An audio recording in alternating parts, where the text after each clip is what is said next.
expectations first for both, and could a downgrade to the forecast do anything in particular?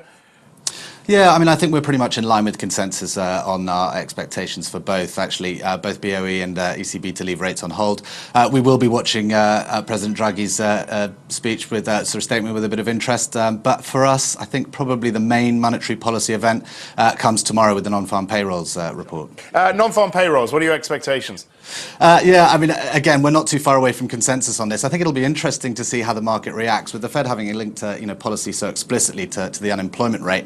The fear spreading over the last couple of weeks has been that we're about to see the sort of monetary punch bowl removed from our clammy grasp. So I guess, it's going to be interesting to see how markets react. And how do you think they'll react? I know you feel that we're in for a bit more of a run-up in the equity market. Yeah, I mean, at the same time, we have been expecting a pullback for some time, but strategically, we still think that the direction of the markets is upwards.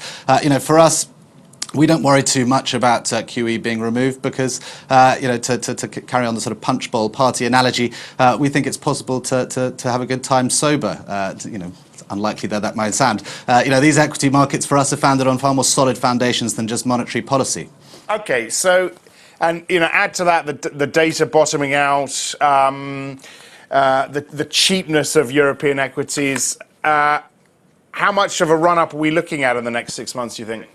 Yeah, I mean, I think from European equities have lagged US equities, so far this year a little bit. And like you say, it does feel like the data is just starting to take on a slightly rosier tone. I mean, obviously at a much lower level than the rest of the world. But yeah, I mean, I still would expect that we could get see at the year-end double-digit returns from European equities.